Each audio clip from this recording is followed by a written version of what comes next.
So how would you feel about a tollway system in the state of Wisconsin? Well, many people would probably say no thanks to that question, but one group is trying to get people to take another look at the issue. News 8's Lou Hillman joins us now in our studio with more. Lou? Well, Mike, the formula is pretty straightforward. A recent study found that a tollway system would be able to fund the long-term reconstruction of almost all of Wisconsin's interstate highways. But still, the word tollway makes most people cringe. There are many hurdles before a state can implement a tollway system. Congressional approval, state legislative action, and a signature from the governor.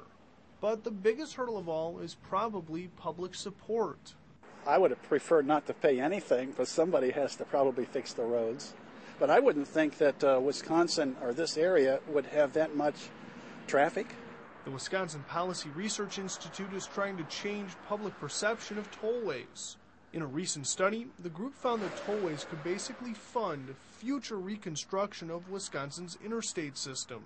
That's more than $10 billion in revenue in the next 30 years. Well, there's a huge gap in the transportation budget, so obviously this is a way to apply a user fee that applies only to the people who are using the most expensive portion of the system.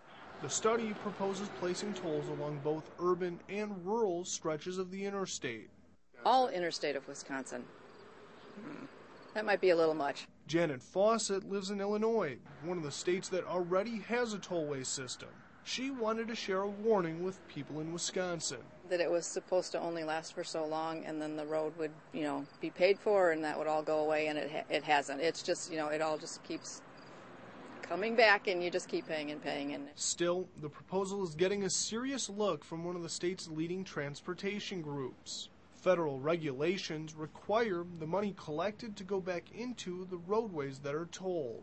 At some point, the interstates are going to need to be redone, and that has to happen when it happens. So we need to figure out how we want to pay for it. If it's not tolling, then we have to figure out another way. It certainly won't be this year and not next year, but somewhere probably in the next decade, this will either be seen as a viable alternative or it'll be dismissed. Now, we did contact Governor Scott Walker's office today to see where he stands on the idea, but our messages were not returned. Guys, always a hot topic. Definitely is. All right. Thanks, Lou. Now, we did ask for your opinion on this issue on our Facebook page tonight. So let's take a look at the results. More than half of you say tollways are not necessary. 38% say tollways wouldn't bother you, and 3% say you're just undecided. And remember, you can take part in our future polls by heading to our Facebook page at facebook.com/news8000.